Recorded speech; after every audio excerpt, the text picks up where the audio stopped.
Whenever we post misinformation that contributes to our division, confusion, and misdirection, it's never halted by those alleged white fact checkers. Those postings are allowed to go viral. But whenever we post truthful information that are required to know in order to develop the proper counter strategies required to liberate ourselves, the opposite is done. White fact checkers falsely labels them as being untrue. Facebook blocks them, TikTok deletes them, Google hides them, YouTube shadow bans them. The white government censors them, and therefore they're kept out of the mainstream media. They don't want us to ever gain any liberating truth. Those who insist that we're now free are not critical thinkers. Therefore, their minds are easily kept distracted from noticing our mental change. The fact that there are deliberate efforts by white oppressive forces to keep the black masses from learning any liberating truth is proven by an excerpt from a speech presented to the U.S. founding fathers, Thomas Jefferson, Benjamin Franklin, and Abraham Lincoln, by Henry Berry in the Virginia House of Delegates in 1832. He said, "We have as far as possible closed all avenues by which the light of truth may enter the minds of the Negro. If we could extinguish their capacity to gain any liberating truth, our work will be complete. They will then be on the level of the beasts of the field," speaking of us, and why they should be safe. They don't want us to ever gain any truths that could eventually lead to us liberating ourselves. This disclosure that hinders our liberation is just one of the many subjugation tactics that are still being secretly deployed against the black population by white oppressive forces. Under the disguise of merely preventing black dissent from rising against the white establishment, there are actually many secret, unethical, nefarious subjugation tactics that are being deployed against black people. Although black people no longer experience the type of oppressive subjugation tactics as our grandparents had experienced them, we are, however, still being oppressed and subjugated. Unlike the blatant tactics used in the past, that black people could easily identify and then develop counter strategies to overcome them, today's subjugation tactics are not easily comprehended, nor are they easily recognized by their black victims. They're so covert and so sophisticated that most black people not only doesn't know what's happening, most don't even know they don't know. The subjugation and oppression of black people always works best when the black victims no longer recognizes how it's being done. They're so sophisticated that black people will never overcome them by implementing outdated foot marching strategies. We must develop sophisticated countermeasures to match and to overcome these sophisticated subjugation tactics. This is why those of us who know must teach African proverb. Stokely Carmichael once said that it is a job of the conscious to make the unconscious conscious.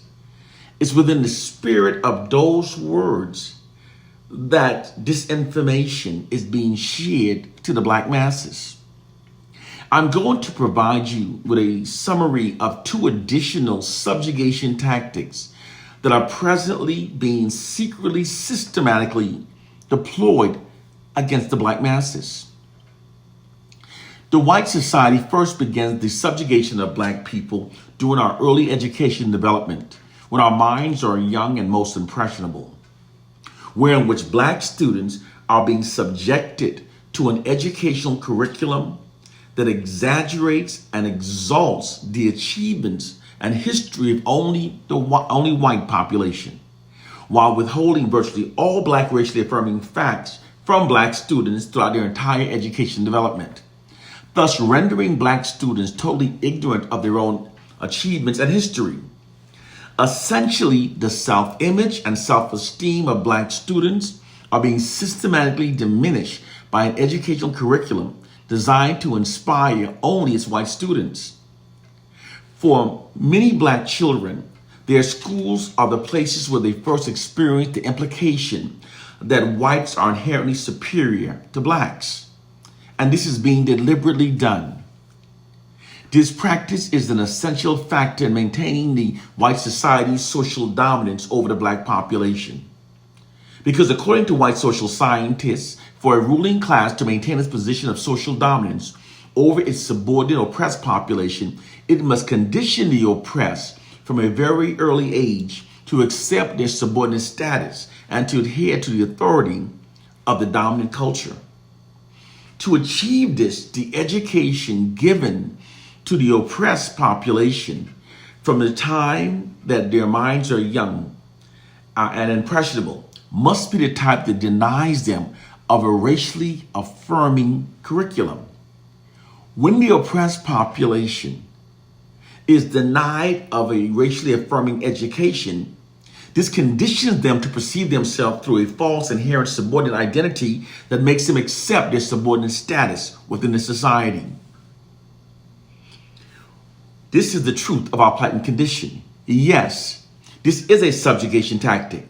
As a means of maintaining the white society's current status quo, the racist ideology of the white oppressors that implies white superiority and black inferiority is being pumped into the young impressionable minds of generations of black students without being counterbalanced by an equal amount of positive black racially affirming information.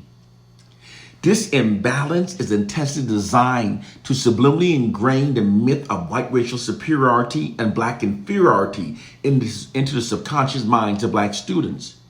Doing so conditions many black people to perceive ourselves through a false inherent subordinate identity that makes us feel subservient towards whites and more compliant with white dominance over our lives. Naturally, black students are very vulnerable to such a demoralizing setting because they are subjected to it for 7 hours a day from the ages of 5 through 18.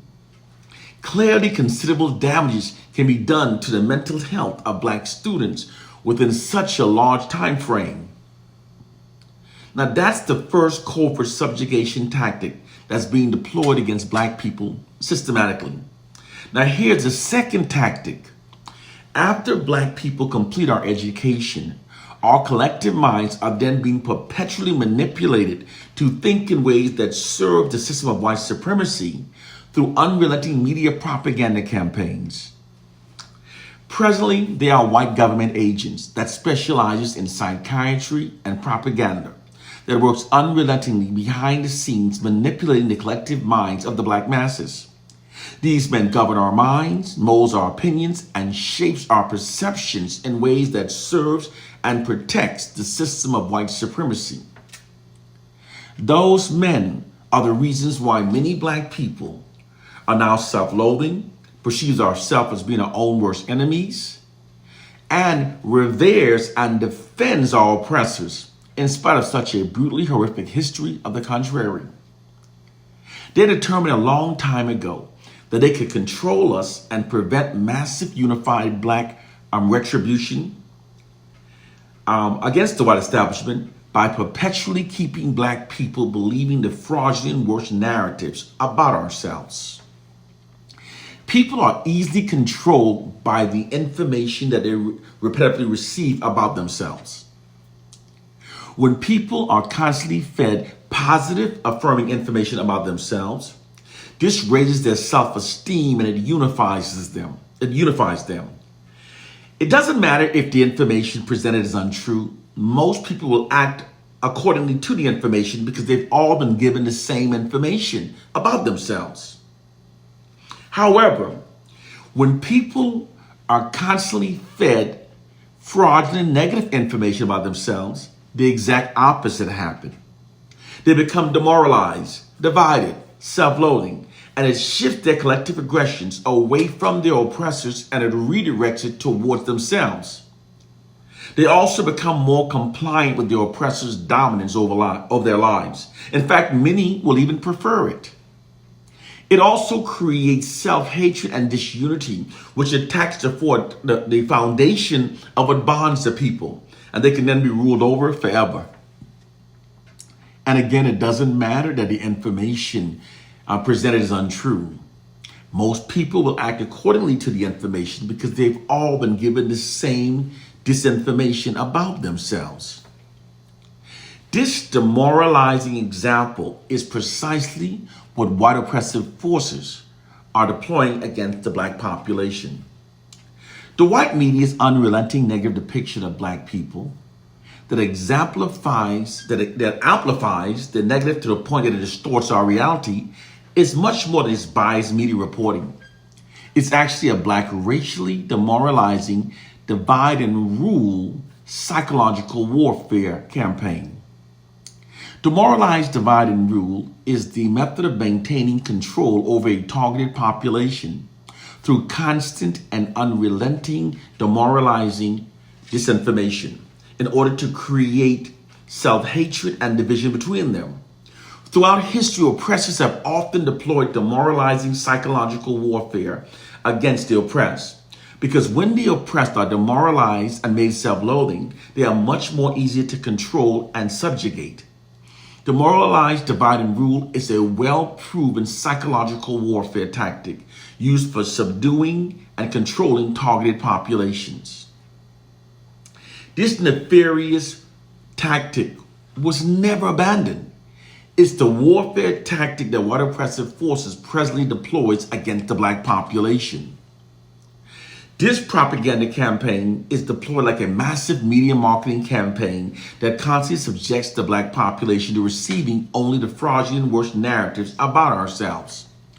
Within this system, fraudulent black racially demoralizing propaganda is being pumped unrelentingly into the unsuspecting minds of the black population without being challenged nor counterbalanced by an equal amount of black positive racially affirming information. It conveys the subliminal message that black people are now our own worst enemies and we therefore need whites to govern over our lives. Moreover, that black people should admire, respect, and trust only whites.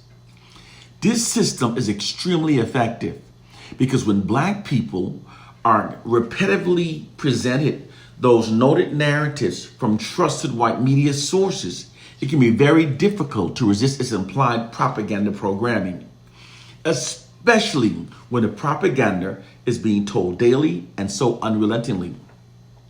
The basis of this concept of warfare works by affecting the subconscious minds of the black population through constant and unrelenting demoralization.